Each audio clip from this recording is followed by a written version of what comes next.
peoples? What's up, fellas, ladies, friends and family, individuals across the city of Boston? Give it a second. Let one or two people jump on. What up, Sheila? I gotta come by. Come by Saturday, sign my nomination signature. I'll be down in South Bay for a couple of days doing what I do.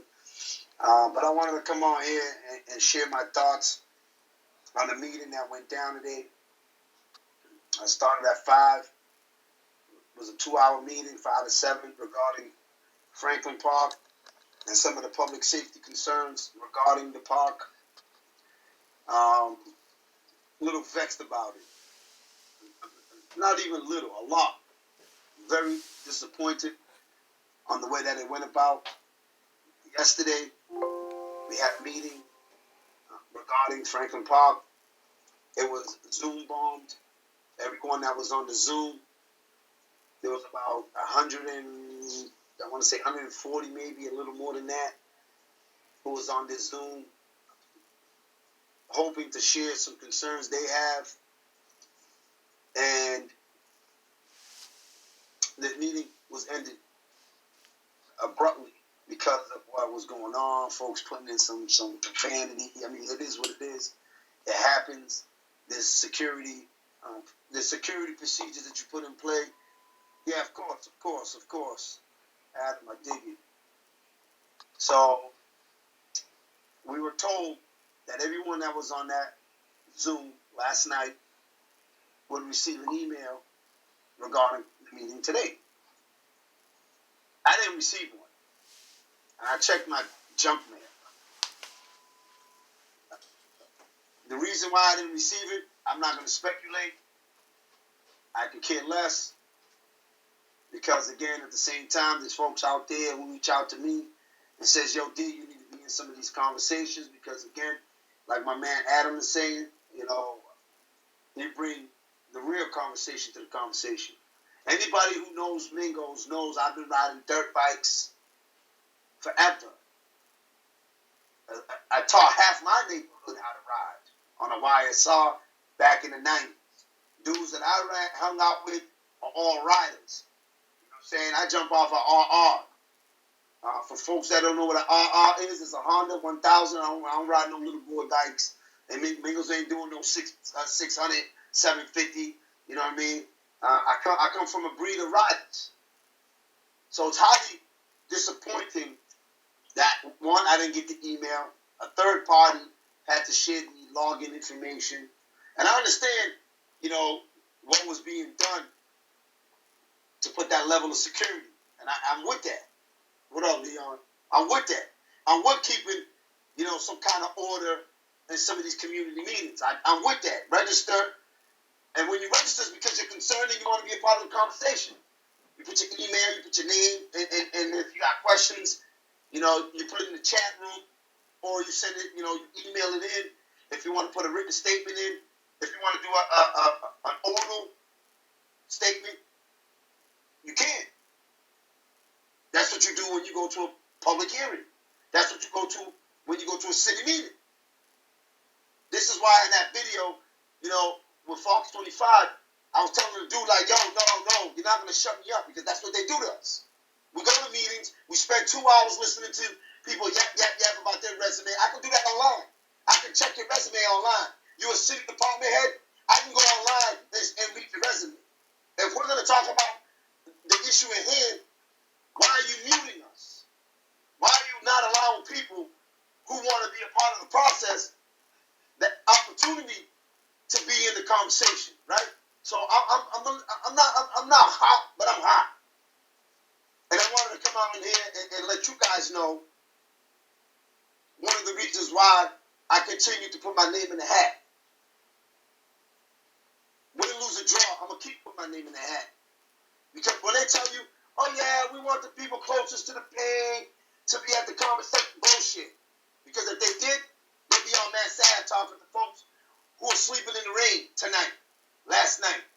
Folks who are ODing because they have a substance use disorder. Folks who are hurting. Our most vulnerable population is our children, who don't have an option. that they just go by what the adults say. So anyway, let's talk about this meeting.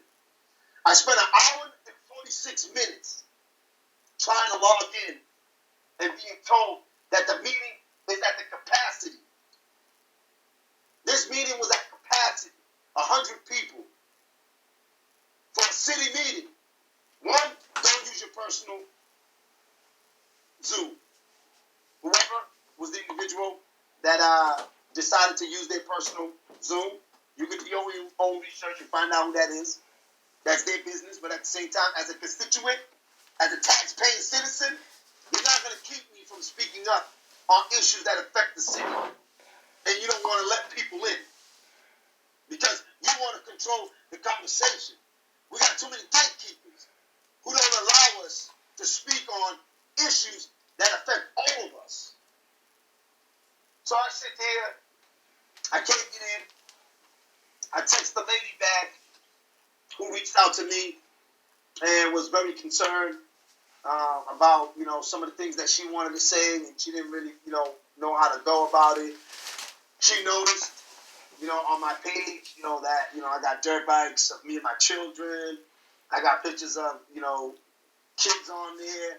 I got videos talking to the boys on the bikes flying up and down the streets, always telling them to do the right thing and, how I can help so we can go to the tracks, right? I can take them to the tracks, put it in the back of the truck, strap them down, and let's get out of town. We can go camping for the weekend, right? We can educate them on the right way to use them instead of what we see right now. She says, you got to go on Facebook and submit your questions. When has Facebook been a public platform for you to host city meetings? That doesn't work like that. It's not supposed to be a city meeting, a community meeting, and individuals who want to participate have to submit questions on Facebook. You can't even read your questions in the context that you want to say. So you got to put it in your Facebook chat and hope the individual who's reading it off, right? Whoever's reading it off, whoever's sharing it on their Facebook page, to read your question.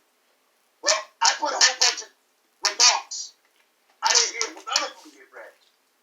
Not one. How are you hosting a community meeting on Facebook and calling it a community meeting? I don't understand that. But again, when we talk about gatekeeping, keeping people out of the conversation and picking and choosing who they allow into the space, that's one of the reasons why I run for office. Everyone knows me, who knows this city. I've been on bikes for over 25 years. I've been working with the community for 30 years. This is not what it was about. So seriously, this meeting was about the public safety of Franklin Park. 2 city councilors put out a letter regarding the dirt bikes affecting South Boston. And the residents of South Boston are upset and tired of hearing and seeing dirt bikes fly up and down the street. Roxbury, Dorchester, Mattapan, Hyde Park have been dealing with this for decades. Crickets, right? No one wants to see nobody get hurt. Nobody wants to see people get arrested. But again, when you allow it to grow to what it is today, you're not going to get control of the situation when the tsunami hits. You have to do things before it becomes unbearable. You're not going to get these young folks to stop doing what they've been doing. You're not going to get them to change the way they go about doing things because we in the city feel that now we're ready to address it. Now we want to talk about it. Now we want to put something in plan to address it. So the meeting was a little bit about the safety of the park and how folks who live around the park are dealing with music, all hours of the night.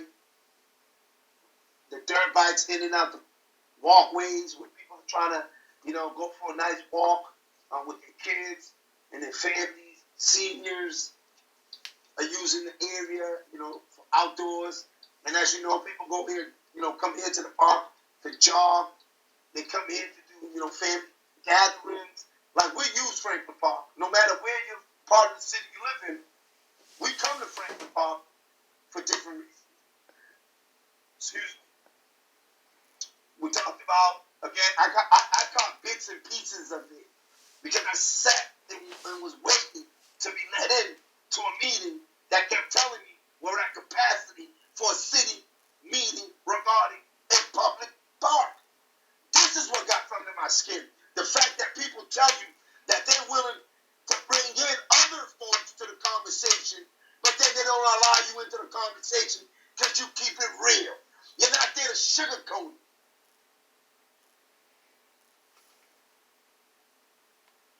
So the guys and the lowriders, my friends, folks that I know, I'm a lowrider. I do cars. I've been doing cars. I know how to hook them up. I know how to fix them. I like my music loud. I'm going to be issued, again, I'm with that, issued citations for having music being played, 2 o'clock in the morning. Come on, man. But you have allowed it for 3, 4, 5 summers. 6, 7 summers. Folks hanging out, congregating in areas because they don't have anywhere to go. The meat market is an area that folks would travel to across the city, and they would use, right, the meat market to come out and display their nice rides, blast their music. It's an industrial area, so again, there's not much there or much residence for you to disturb, at a reasonable hour. Okay, that's my whole thing behind all this. Reasonable hour, we can dig. They've tried Stop and Shop, they got ran out of there. They've tried everywhere, and they get run out of there. So for me, I understand the frustration from the young people because once a month, I drive through Denham, and there's a car show at one of the public facilities.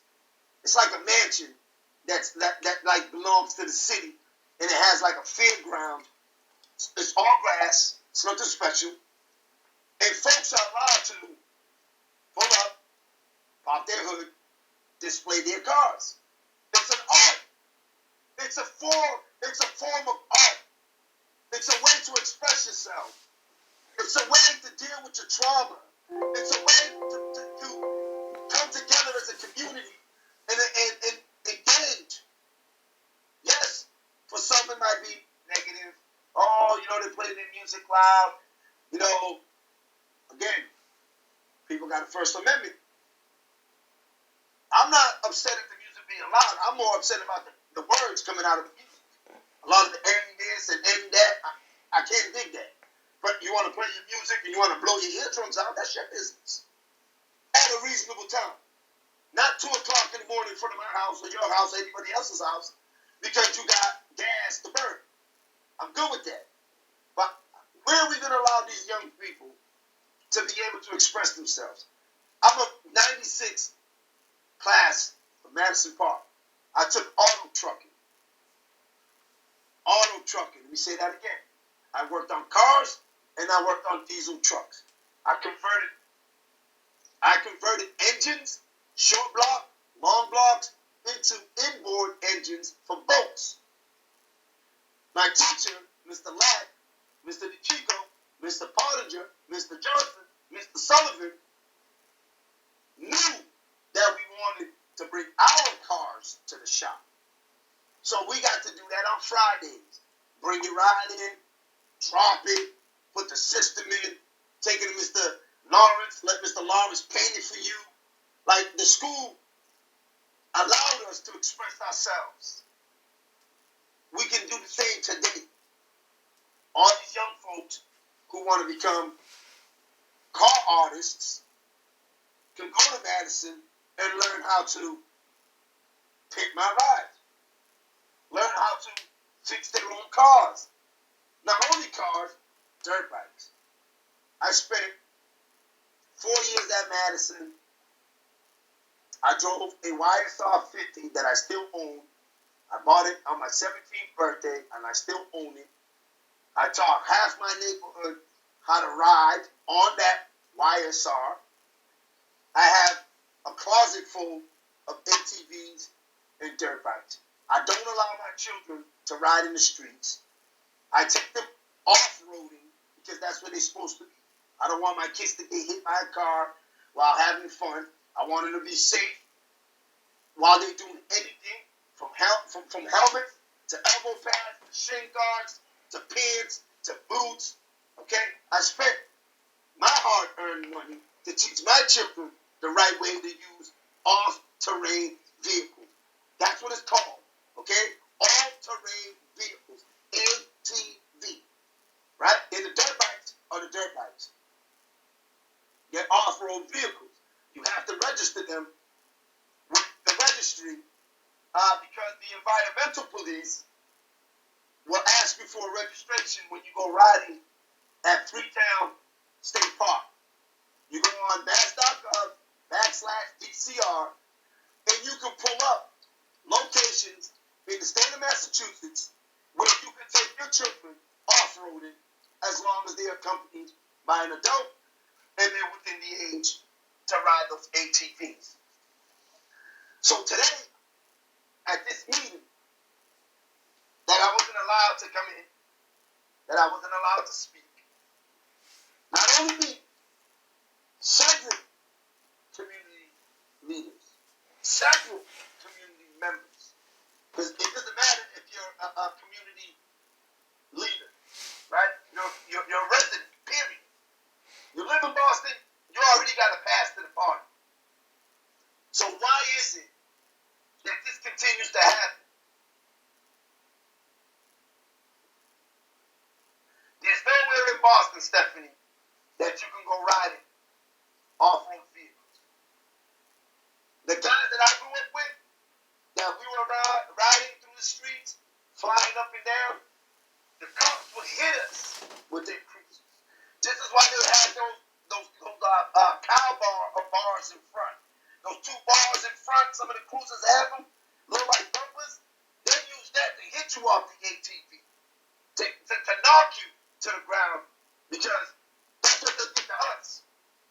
I don't want that to happen to anybody's child or anyone who's not properly educated on the safety of what they're riding.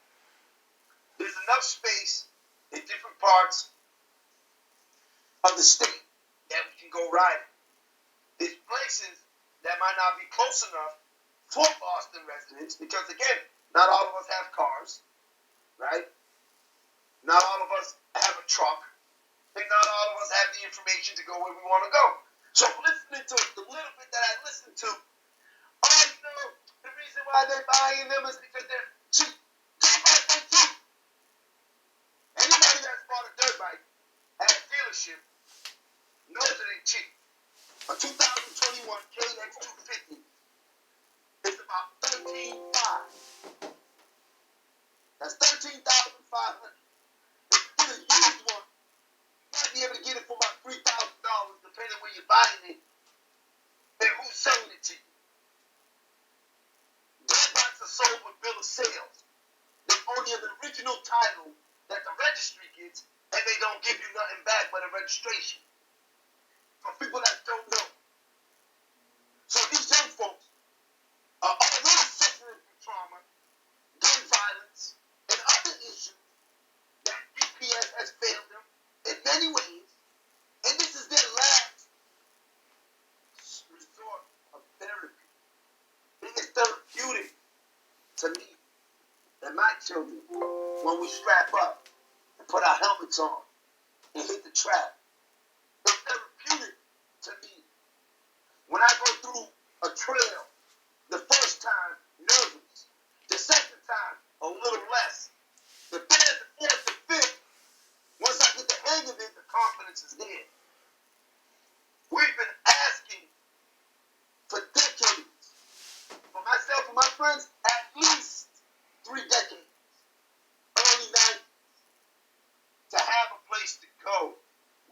ride in the city on city property. The pushback was the liability piece. I understand the liability piece, but the state of Massachusetts allows you to go off-roading and the liability is waived because you sign a waiver saying you are liable for yourself. Yes, we might have to, use some form of authority to keep control of the situation so folks don't go crazy and people get hurt. But we're behind the 8 ball again. Boston, listen to me. All right, listen to me. We are behind the 8 ball again. We are behind the 8 ball again. Boston is a reactive city instead of a proactive city. I asked for a community meeting for voting in December. Yo, listen, it's going to be hot out here. It's December. Let's come together. Even if it's 5, 6 of us, let's talk about these hot spots. The issue that continues to happen year in, year out, doesn't get addressed. So why don't we be in front of the 8 ball before 2021 comes in? COVID. I said, we can meet on Zoom.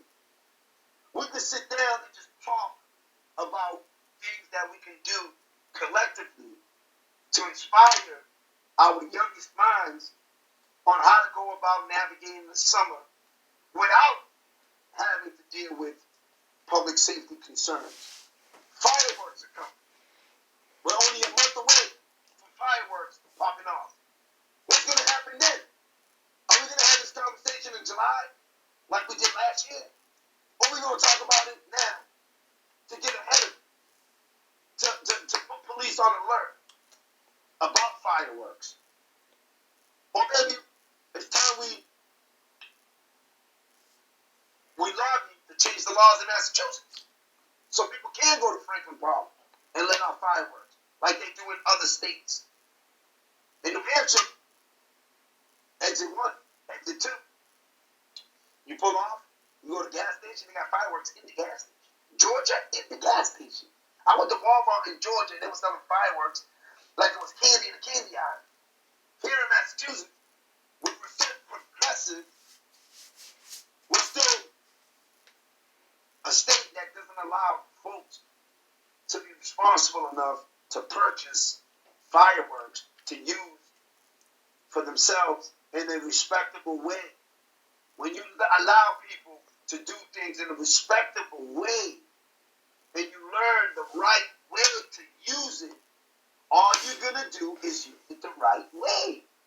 You're not going to be out here in the middle of Blue Hill Ave letting out fireworks just to let them off, because you're going to be a little more conscious about how you go about it. Oh yeah, mid-July, August, last year we had fireworks in the middle of August going off because people was like, screw this. Every time the cops jump out and take one pack, they got 100 more coming. They're not sold in Massachusetts. They're sold in New Hampshire. Closest state to us that sells fireworks is New Hampshire. So they're coming from New Hampshire by the boatload. I'm not asking you to pull over and arrest everybody. I'm asking us to come together and lobby the state and say, hey, listen, man, maybe it's time we change some of these these laws on the books to favor the people. Let the people decide if they want fireworks to be legal in Massachusetts or not. Then people don't have a thirst for it. People are thirsty for what they can't have, like menthol cigarettes. I'm watching guys sell cigarettes in the middle of the street. But again, where was the community? Where was the community input? This is why I'm on here tonight to talk about Franklin Park's community meeting. How dare you? How dare you mute the community? Chat room is muted. You can only put in the Q&A section, and then when you put it in there, they pick and choose who's to read, who's not to read.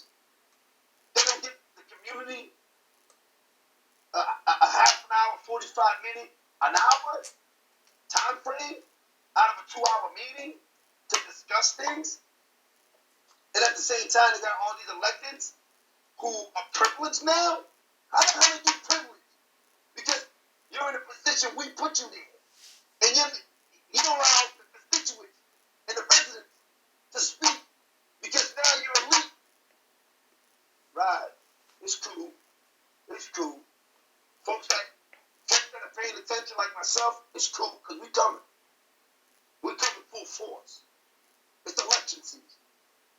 Ain't nobody's seat belong to them. Those seats belong to the residents of Boston. The residents of Boston own the mayor's seat. The 4 council at large seats. The 9 district seats. Check their track record. See how they treat you as a constituent. How many emails have you gotten a response from? How many phone calls do they pick up and call you?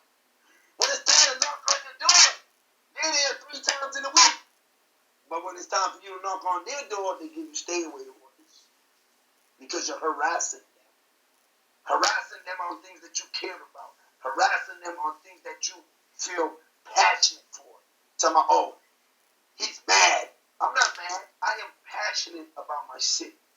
I've gone through everything that you've gone through. I've been shot. Not once, not twice, a few times. For being in my neighborhood. Right? For just being in the neighborhood. Going to the corner store. Somebody letting off in the direction that a group was standing and we happened to be walking by or driving by. We watched loved ones get killed. Left or right. No one's talking about that. 30 shots go off at Mosley Park. Which ain't right. Ain't right. While there was a group of young folks playing lacrosse from Metro Lacrosse, every single elected official showed up to a meeting days later. From Lynch all the way up to the mayor. Congress, all the way up to our mayor was there to talk about what occurred to the point now, you drive by Mosley Park, there's a cruiser with the lights on. Go by there, check it out for yourself. I'll go by there and take a picture and send it to you. I really don't care. And this is why I'm saying, pay attention, folks. It's election season. Come out, sign my petition. Don't let someone else make decisions on your future the way that you want to live. It's uncomfortable for families in certain sections to hear loud music. But in Dorchester, Roxbury, Mattapan, we can't get anybody's attention. People call 911 day in, day out on noise. There's a city ordinance on noise. After 9 o'clock,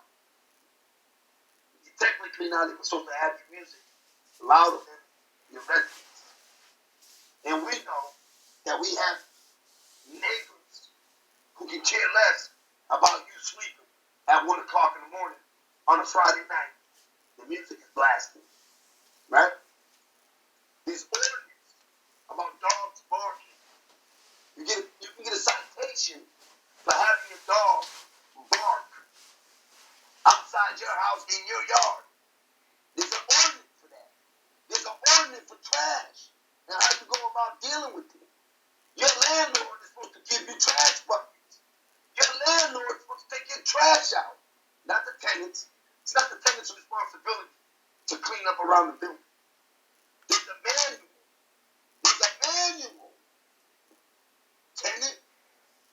Landlord tenant manual from the city. Of course, listen, 5 in the morning is ridiculous. Ridiculous. I got neighbors, I feel like they party from Friday morning to Monday morning. And then when you ask them, yo, my man, like, yo, for real, they don't care. You call 911, I can't do nothing. But then certain parts of the city, you call 911, the whole department shows up. I don't want you to call the cops on your neighbor. That's not what I'm saying. I want you to have a dialogue with your neighbors. Okay? In our community, they're called crime watch. Purposeful. In other communities, it's called community community associations. Let me say it again. In the black and brown community, they call it Crime Watch. In other communities across the city, it's called community associations. Are you going to join the Crime Watch or are you going to join the community association? Which one would you get more participation? I like block association too. Listen, anything sounds better than the narrative they put on it in our community. The way they engage us as blacks and browns. They always talk about us, but our agenda ain't the agenda that's on the forefront. It's okay for children who are in school now in the black community to watch individuals inject themselves, overdose, urinate, fornicate, perform sexual lewd acts, sell drugs, and the response, we can't do nothing. What happened to 500 yards, 500 feet school zones? I remember they used to hit us with that all the time. Drug possession in a school zone. Drug distribution in a school zone. And then you know what they turn around and do in court? Drop the school zone so you can get stuck with the possession. Cop out. We'll drop this one, you'll keep that one. Cop out. People are hurt in many ways. In many, many, many, many ways. We got mental health issues in the black and brown community. And when our youngest minds find a way to help themselves, treat themselves, these dirt bikes are therapeutic. Not only for these young folks, for old guys like me, for friends that I have in biker clubs, who of course are riding, motorcycles, but some of them ride dirt bikes too.